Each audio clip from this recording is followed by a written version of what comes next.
Olá a todos. Hoje tenho o prazer de entrevistar Adelino Cunha. E Adelino Cunha é uma das pessoas que, pelo que eu tenho analisado e pelo que eu tenho visto e que muitas pessoas já conhecem, é uma das pessoas que tem tido alguns produtos maravilhosos sobre como triunfar na vida, sobre como alterar as vossas percepções de como vocês podem triunfar. E por isso, Adelino, bem-vindo. Olá, bom dia, como está? Tudo bem? Tudo. Adelino, tivemos a falar ainda agora antes da entrevista sobre alguns pontos de como poderíamos triunfar na vida. E, portanto, Adelino, vou-te começar por perguntar o que é isto de triunfar na vida e como é que as pessoas podem começar a perceber como é que podem sair das suas zonas de conforto e como é que podem triunfar. Muito bem. Antes de mais, muito obrigado pelo convite para estar neste momento e um bem-aja pela iniciativa também, que é uma iniciativa muito interessante. E também dar um abraço ou um beijo, dependendo do sexo, a quem nos está a ver ou ouvir. Triunfar, digamos numa frase muito simples, é converter intenções em resultados.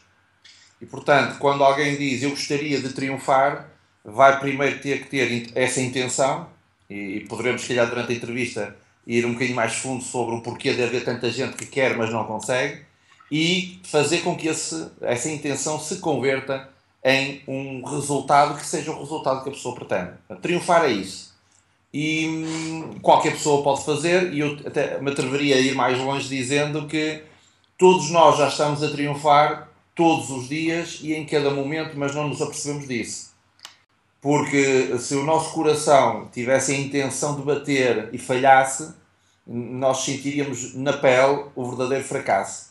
Portanto, nós em cada nanosegundo, dado que na nossa mente o tempo é completamente diferente do que existe cá fora, em cada momento, em cada nanosegundo, o nosso corpo é a manifestação da capacidade do ser humano para triunfar em cada momento. Ok? Uma das crenças que eu tenho e que me potencia sempre a avançar é que nós nascemos para triunfar. Se quiserem acreditar numa entidade superior, num universo, alguma coisa, todos dizem a mesma coisa. Tu nasceste para triunfar. Certo. Isto é como um pai olha para um filho e diz eu quero que tu fracasses, eu quero que tu passes por dificuldades. É a mesma coisa que de lá de cima, ou de qualquer, se quiseres, uma inteligência cósmica que dissesse o meu filho quer que passe por dificuldades. Não. Eu quero que triunfes, que tenhas toda a abundância do mundo para que consigas atingir e influenciar o maior número de pessoas. Correto. Aliás, eu tenho um livro que se chama Nascido para Triunfar. Exatamente, e eu inspirei-me nesse título para esta entrevista. Achei fabuloso. Exato. Eu partilho dessa crença, não é? Tudo que são escritos ligados muito às religiões ou até à componente espiritual são unânimes nisso, não é? O ser humano nasceu para alguma coisa, não? Eu não acredito que nós sejamos apenas uma evolução natural daquilo que são as espécies animais, pela sua evolução normal, porque nós manifestamos realmente capacidades muito, muito acima daquilo que está ao alcance de qualquer um dos animais que existam na Terra. Portanto, nós temos capacidades, como eu costumo dizer muitas vezes, estratosféricas. E, portanto, não faz sentido eu achar que isso exista sem ter um propósito. E esse propósito nós temos que o criar. Portanto, também não sou adepto do determinismo segundo o qual, independentemente do que eu faça, eu não tenho poder porque eu vou sempre terminar no mesmo sítio e, portanto, eu já nasci para que a vida me corresse mal ou já nasci para que a vida me corresse bem. Eu costumo às vezes dizer em algumas palestras que isto não é propriamente Deus olhar para nós e quando o bebê nasce olha para a cara dele e diz, olha, este tem uma carinha laroca, este vai triunfar. Eu não gostei da cara deste, eu vou pô-lo a fracassar. As pessoas que vão ser responsáveis por triunfar ou fracassar são as próprias pessoas, independentemente dos contextos. Apesar de às vezes a envolvente ser difícil, nós conhecemos N casos na história da humanidade de pessoas que tinham uma vida na sua envolvente, a família, tudo que estava à volta, crises, hoje fala-se muito em crise, e eram terríveis e no entanto triunfaram. E temos até um caso que todos nós conhecemos, extremamente mediático, uma Oprah Winfrey, que quase começou a verbalizar com 14 anos que não conseguia articular uma frase e tornou-se a pessoa que mais dinheiro ganha na área mediática a nível planetário. Portanto, uma pessoa que foi violada por um familiar, uma pessoa que não conseguia praticamente falar, que nasceu num bairro pobre, não foi isso que impediu que ela triunfasse. E vemos às vezes pessoas que nasceram naquilo que nós chamamos um berço de ouro mas porque elas não sabem, não têm a noção do valor que elas próprias têm, acabam por destruir o império até que herdaram. Portanto, o centro vai estar no indivíduo. Exatamente. Acho que tocaste aí num ponto fabuloso e é uma das coisas que eu trabalho muito em mim, que é o meu alto valor, ok? Qual é o meu valor?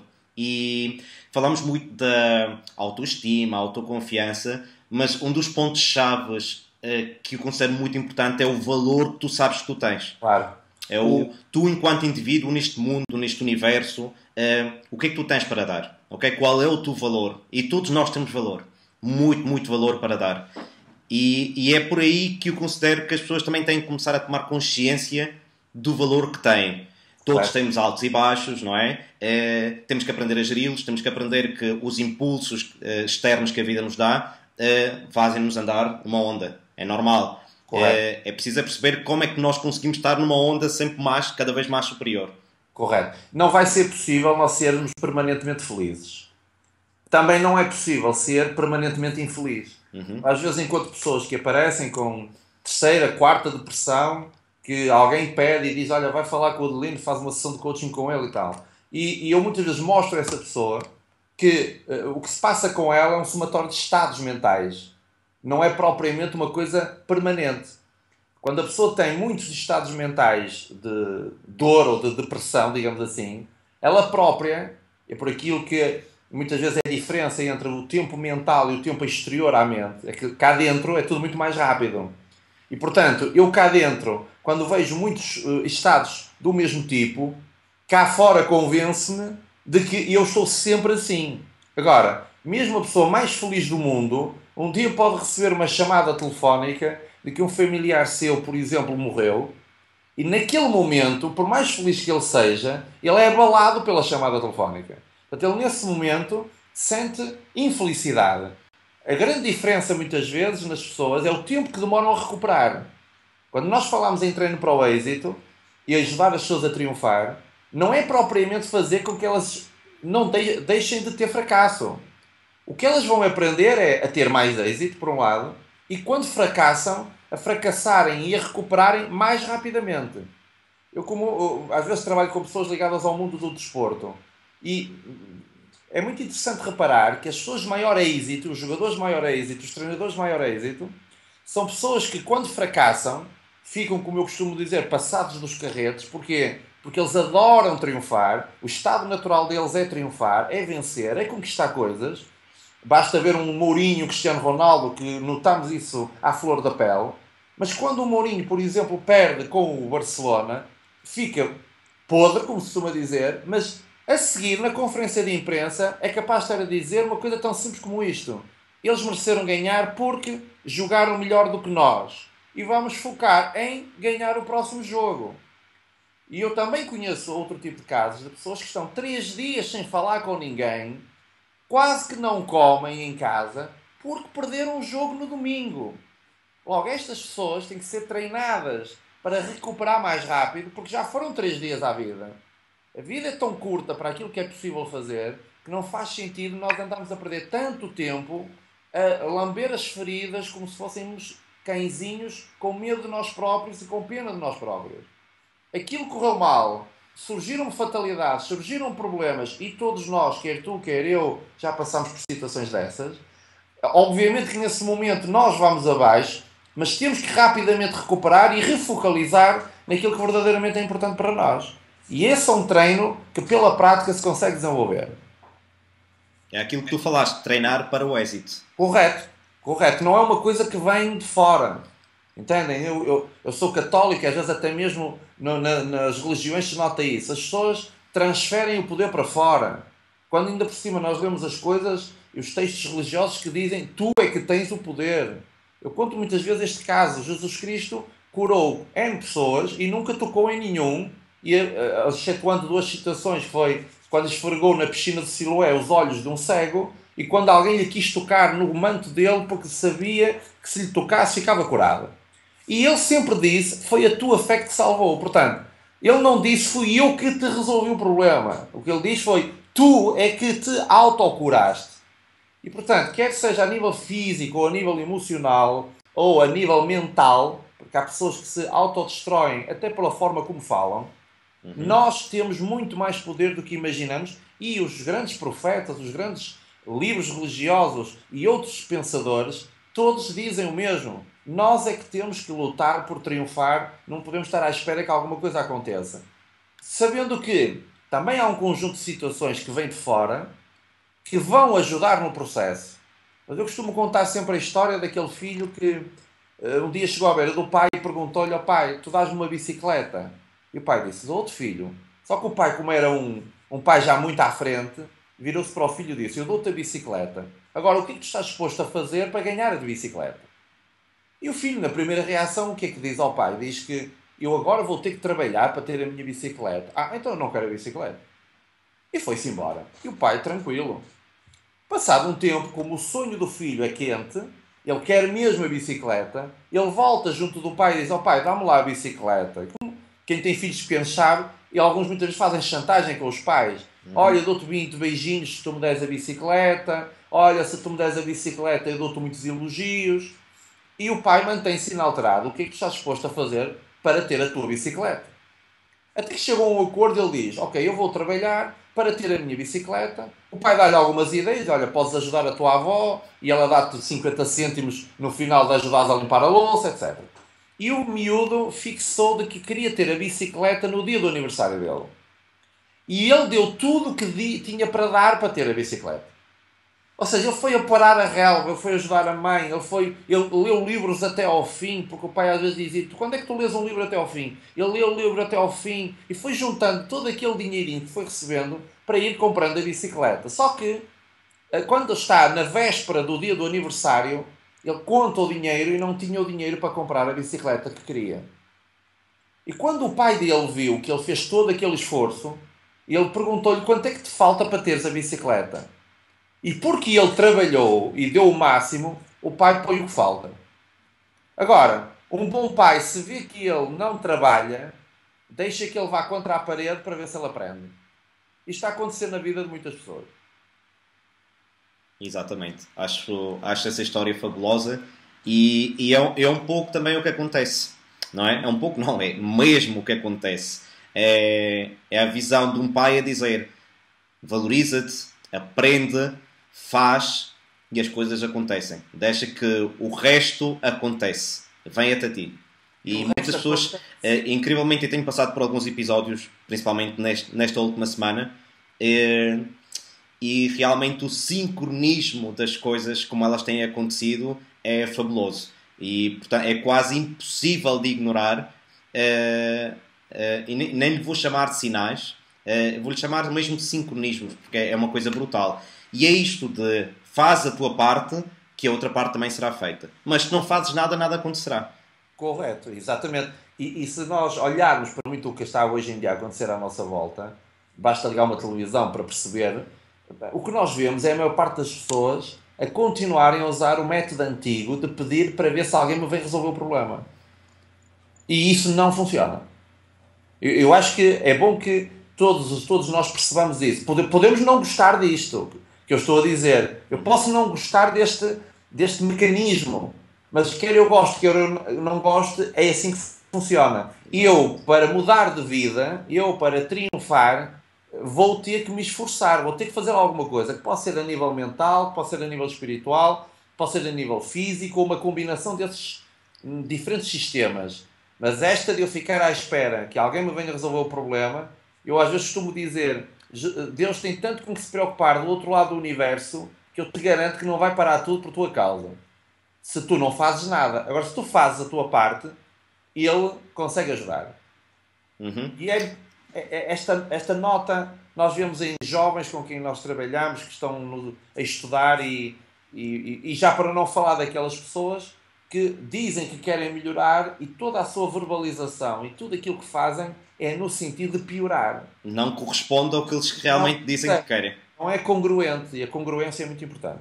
Eu costumo dizer, não é congruente com aquilo que eles dizem que gostavam de ser ou de ter. Porque Correto. Quando uma pessoa me diz eu quero, é muito forte. E cheguei a dar uma formação uma vez e falava informalmente com uma pessoa e ela me disse: sabes, Leonardo, eu gostava de deixar de fumar, E eu virei-me para ela e disse, mas tu queres deixar de fumar? E ela, não, querer e não quero, mas eu gostava. Disse, pois, Claro, mas aí está o principal passo. Esse é o claro. principal ponto, é o querer.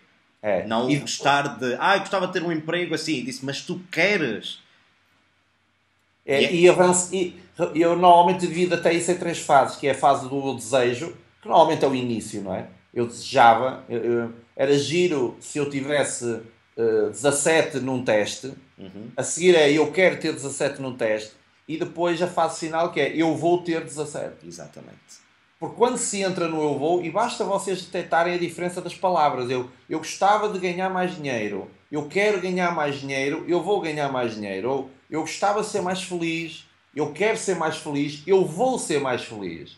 Eu gostava de ter um relacionamento fantástico, eu quero ter um relacionamento, eu vou ter um relacionamento fantástico. E uma pequena mudança de uma palavra pode fazer toda a diferença na vida de uma pessoa.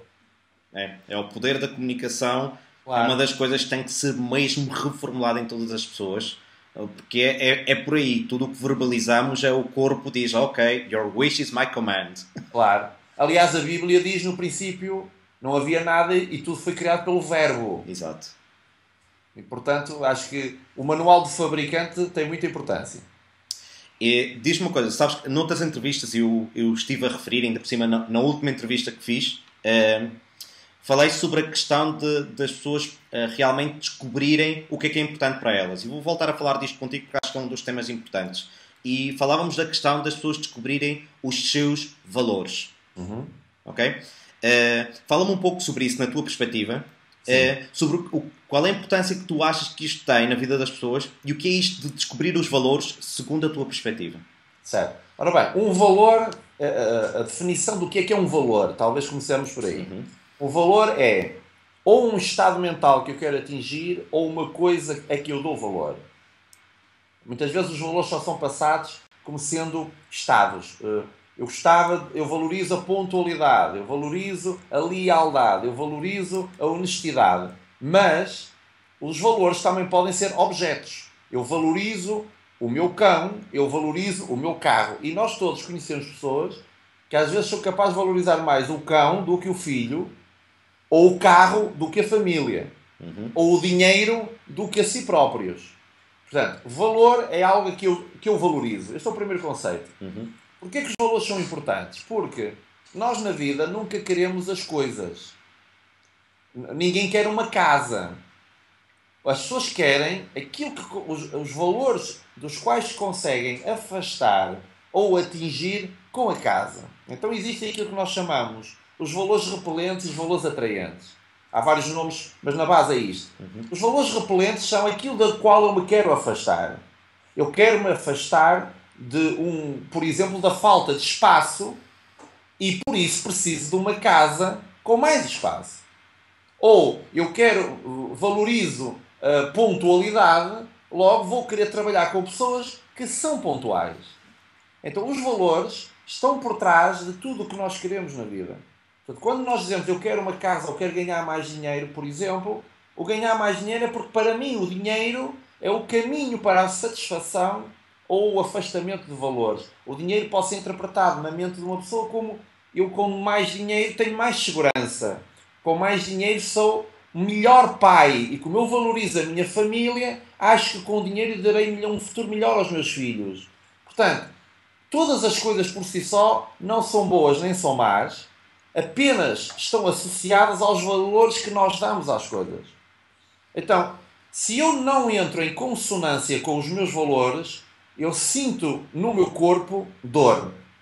Aquela sensação física de infelicidade, de uma dor mais ou menos violenta, é um sinal que a nossa mente nos dá, manifestado no corpo, de que eu não estou em alinhamento com os meus valores. Um exemplo para todos entenderem. Se eu for um indivíduo que adora a liberdade, e se vou trabalhar numa empresa que me obriga a cumprir um horário rígido, eu entro em conflito com a empresa porque os meus valores não estão em harmonia com aquilo que a empresa me pede. Portanto, esta pessoa, mais tarde ou mais cedo, vai se converter naquilo que eu chamo uma panela de pressão com pernas.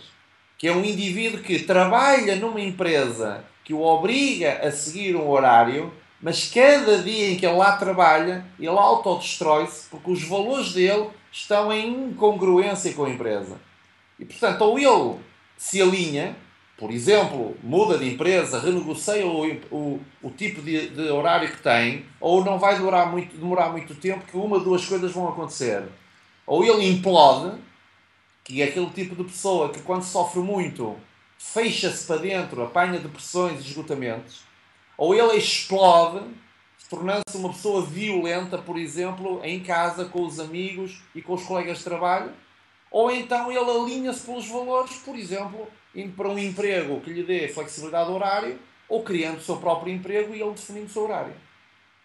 Não há hipótese. Quando nós não estamos alinhados com os valores, ou implodimos e explodimos, ou nos alinhamos. E as pessoas mais felizes são as alinhadas. Totalmente. Totalmente. Isto, se não me engano, já é a terceira vez que eu falo de valores nas entrevistas e porque considero que é um dos tópicos importantes. Cheguei a falar já de objetivos, cheguei a falar de metas, mas tudo isto está tudo certo, mas se não tivermos os nossos valores alinhados... Correto. E estão todos certos, não é, Adelino? Exatamente. Os nossos valores estão corretos para nós e os dos outros estão corretos para eles. Agora, uma chamada de atenção aos valores e é que os valores não são estáticos. Eles mudam. Nada na nossa mente é estático. Portanto, isto tem uma importância muito grande, por exemplo, nos relacionamentos. Porque vejam, por exemplo, eu hoje conheço uma jovem e na conversa com essa jovem há uma partilha de valores. Aquilo que às vezes no máximo nós chamaríamos de alma gêmea. Parece que os valores estão todos coladinhos uns aos outros e batem todos certo. Só que as pessoas, as duas, estão a desenvolver-se. 10 anos depois, os valores, como foram mudando ao longo do tempo, de repente nós estamos a falar com a mesma pessoa e parece que não a conhecemos. Porque se não houve um acompanhamento, uma evolução do mesmo tipo de valores, vou dar este exemplo. Há 10 anos atrás poderia ser uma pessoa que tudo estava mal à minha volta. Eu criticava toda a gente, criticava o governo, criticava o Papa, criticava Deus, tudo estava errado e conheci uma pessoa como eu. E dava-me-nos bem, porque nós damos-nos bem com pessoas parecidas connosco, que partilham mais ou menos os valores. Só que eu, por exemplo, entro na área do desenvolvimento pessoal e começo a ler outro tipo de livros e aquela pessoa manteve-se no passado. Quando começo a perceber que afinal eu não tinha que ser essa pessoa. 10 anos depois, as duas pessoas estão casadas e uma olha para o futuro e olha para a vida com uma perspectiva mais positiva, mais responsável, e eu tenho que fazer mais para mudar a nossa vida, e a outra pessoa continua a dizer que a culpa é do meu patrão, a culpa é da crise, a culpa é do governo, a culpa é do Papa e a culpa é de Deus. Eles já não se conseguem entender. Porque de repente, a pessoa que era dita mais negativa não percebe porque eu me estou a iludir, e eu que sou mais positivo não entendo como é que tu és tão negativa. E tem conflitos. O conflito não é nada mais do que apenas uma incompatibilidade de valores. Portanto, ele acontece naturalmente porque não há partilha de valores. Quando nós estamos num ambiente em que há partilha de valores, reduzimos o número de conflitos.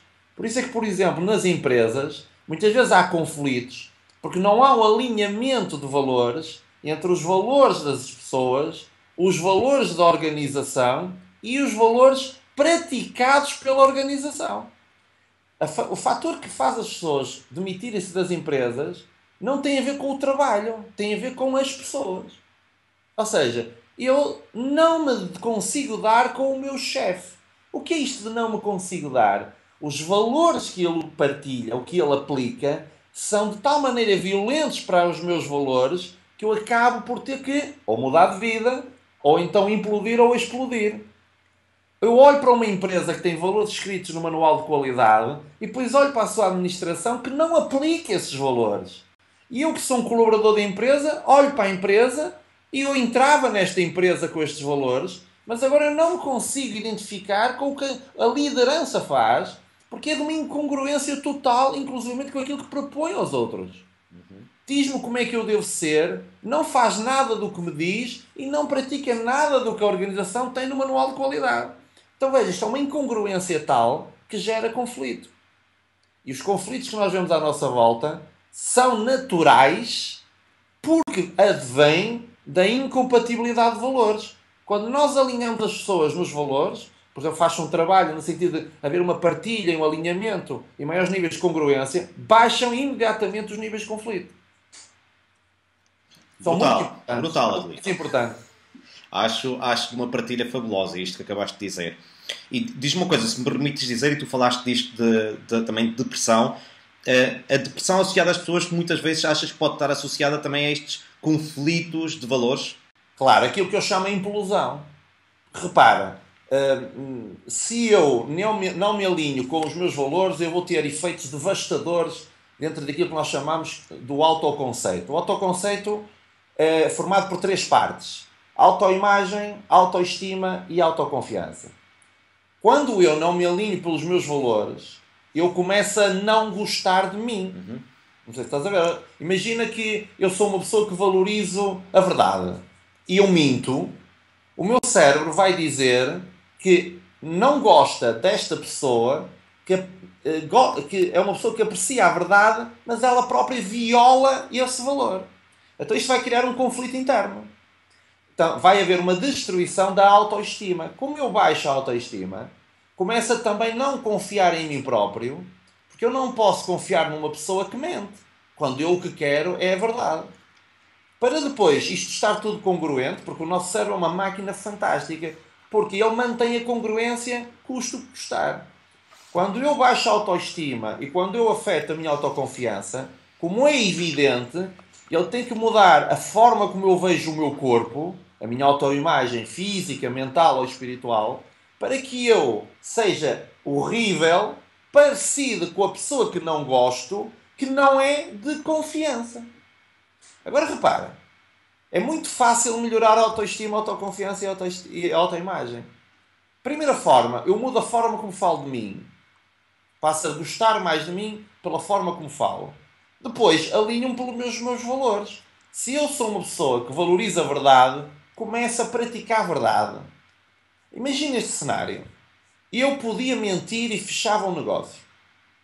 Mas eu mantenho-me verdadeiro, podendo até perder o negócio.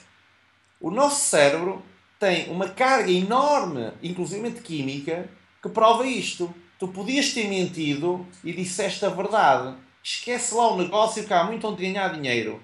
Tu reconstruíste o indivíduo. Porque um indivíduo, vê o efeito disto, um indivíduo que podia ter mentido para ganhar 5.000 euros, mas que aceitou perder o dinheiro para dizer a verdade, é uma pessoa de altíssima confiança, altamente confiável e dá gosto de estar com gente desta. É bonita de certeza. Portanto, o alinhamento pelos valores, e eu conheço isso muito bem, porque eu era administrador e quando não me identifiquei com algumas coisas, demiti-me de uma empresa onde ganhava mais de 25.000 euros na altura para começar do zero. Sei que às vezes não é fácil alinhar os valores, mas hoje sou cada dia mais feliz porque estou a fazer o que gosto e mantenho-me alinhado a esses valores e daí não saio. Sabendo que eles vão mudando. E esta é uma chamada importante. Agora, o alinhamento pelos valores, as pessoas mais poderosas do mundo são pessoas que têm valores definidos e não abdicam deles. Se quiseres uma frase, são incapazes de vender a alma por um mísero cheque.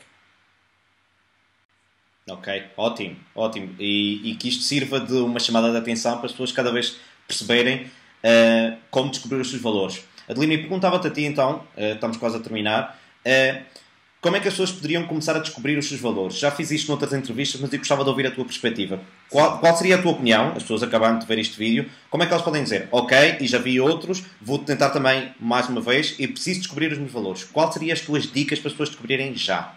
Olha, vou-te dar assim sugestões rápidas e exercícios rápidos que as pessoas podem fazer. Primeiro é pegarem numa folha e escreverem 3 características que elas valorizam numa pessoa de sucesso. E 3 características que elas valorizam numa pessoa de êxito ou uma pessoa feliz, por exemplo. E agora podem fazer isto para diferentes tipos de pessoas. E escrevem essas características. Ou seja, para mim, uma pessoa que revela este tipo de sinais, comportamentos, objetos, para mim é uma pessoa feliz ou é uma pessoa bem-sucedida. E agora, à frente de cada uma dessas características, vão escrever numa escala de 0 a 100% quanto é que tem de cada uma dessas características. Então isso já vai mostrar a quanto eu já tenho de êxito e quanto é que eu tenho de felicidade. E também vou ficar logo a saber o que me falta. Eu peguei em 3, como te podia dizer, escreve 10, escreve 20, escreve 50. É um trabalho de autoconhecimento que a pessoa pode fazer. Agora, quando eu escrevo algo, para eu determinar se aquilo é um valor atraente, lembras-te que há bocadinho eu falava dos repelentes e dos atraentes, o que é um valor atraente? Imagina um comportamento de pontualidade. Quando alguém é pontual para uma reunião, como é que eu me sinto no meu corpo? Eu gosto daquilo, então é um valor atraente. Um indivíduo que me chega atrasado, eu gosto que chegue atrasado a uma reunião comigo? Não. Então é um valor repelente, a falta de pontualidade. Outra, por exemplo, eu valorizo uma pessoa que marcou uma reunião comigo e me telefona a avisar que vai chegar atrasado. Isto é um sinal de respeito pela minha pessoa. Senti-me bem com isso, então eu valorizo o respeito.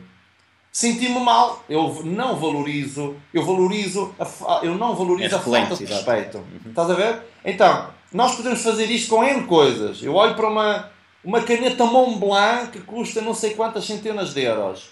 Eu quando penso nisso, sinto-me bem com isso? Não. Então eu não valorizo uma caneta muito cara. Entendes? Então, quando eu penso em dinheiro ou em ter riqueza, sinto-me bem com isso ou sinto-me mal com isso? Então posso querer dizer que eu não valorizo a riqueza. Entendes? Então, o sinal que nos diz até que ponto eu valorizo ou não é o nosso corpo. O nosso corpo é o termostato das emoções. Ok? Então, principalmente saber ouvir, não é? Exato. É Olhar. falar, escrever e saber interpretar o que é que nós próprios nos estamos a dizer. Correto. Porque tu vais encontrar pessoas que têm aquilo que nós chamamos mecanismos de autossabotagem. Há muitas pessoas. Porque têm medo, por exemplo, do êxito. O que é que me vai acontecer se eu tiver êxito? Se calhar de eu ter êxito, ou ter dinheiro, ou ter riqueza, torno-me uma má pessoa. O que elas estão a dizer é que associam dor, ou seja, um valor, algo repelente, a uma coisa que querem. Por exemplo, isto é muito comum em vendedores e em empreendedores. São pessoas que querem ganhar dinheiro, mas acham que ter dinheiro é mau, e quando chega a hora de fechar negócio não os fecham, porque se os fechassem, aproximavam-se do valor repelente.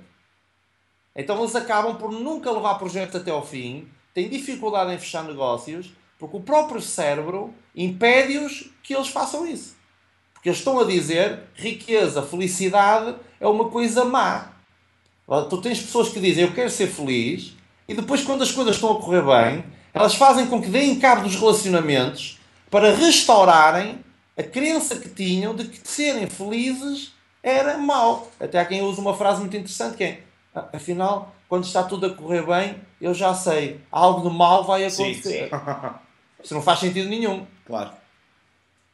E diz-me uma coisa, só para terminarmos, e este tipo de pessoas, por exemplo, que autossabotam-se, e eu já realizei uma entrevista sobre isto, sobre a autossabotagem, procrastinação, que tem a ver com isto, essas pessoas têm crenças talvez negativas e que podem ser reformuladas em relação a pessoas ricas. Se calhar aquela lista de pessoas ricas que elas conhecem são pessoas que ela tem que reformular essa lista e encontrar outras pessoas que conseguem ser ricas e têm valores alinhados com os deles. Claro, e agora repara, todos estes processos de alterações e determinação de valores, alterações de crenças, repara, nós hoje temos tecnologia através da programação neurolinguística que, como sabes, nós usamos. Nós hoje conseguimos curar uma fobia em meia hora. Nós hoje conseguimos alterar crenças através de métodos que existem em minutos. O que quer dizer que não há razão nenhuma hoje em dia, tecnicamente, para que as pessoas não possam, eu diria, limpar um pouco de algum lixo mental que exista para se alinharem e serem realmente felizes. Hoje é possível, não é só na informática que as coisas estão a evoluir, não é só nos telemóveis que as coisas estão a evoluir. Na área do controle mental, hoje há tecnologia muito desenvolvida que nos permite fazer coisas em minutos que anteriormente eram impensáveis. Repara, na antiga Índia, se calhar, tu tinhas de estar num processo de reflexão durante anos para conseguir o que hoje, com a tecnologia existente, se consegue numa hora. Antigamente era impossível curar-se uma fobia, a não ser por processos até alguns deles drásticos, e hoje consegue-se fazer isso em meia hora. O Dr. Richard Bandler, que é um dos co-criadores da PNL, ele diz: a beleza do que hoje existe é que nós conseguimos fazer numa conversa normal aquilo que antigamente só se conseguia fazer com um transe hipnótico. Portanto, as pessoas que queiram melhorar devem procurar fontes fidedignas de informação, devem procurar ler informação nestas áreas e vão entrar num mundo de deslumbramento. Hoje há muita coisa que nos pode ajudar e não há necessidade nenhuma das pessoas continuarem a ser infelizes e a passarem por tantas provações. Uhum. Ok. Adelino, agradeço-te imenso esta partilha toda que fizeste. Uma entrevista de muitíssimo valor e que espero que todos tenham gostado e que aproveitem e façam principalmente a descoberta dos vossos valores. Isto é um dos principais pedidos que eu faço a todos e já é a terceira vez que o faço e Adelino acredito que também deves fazer, não é? Descubram os vossos valores e se quiserem saber mais sobre o trabalho do Adelino, visitem ihavethepower.net, certo, Adelino? Certo? E poderão saber mais sobre uma panóplia enorme de produtos que o Adelino tem e que tem feito um grande impacto na vida de muitas pessoas. Adelino, muitíssimo obrigado pela partilha. Bem-ajas. Muito obrigado e um bem-aja a todos e muito sucesso para todos. Muito obrigado. Obrigado. Obrigado.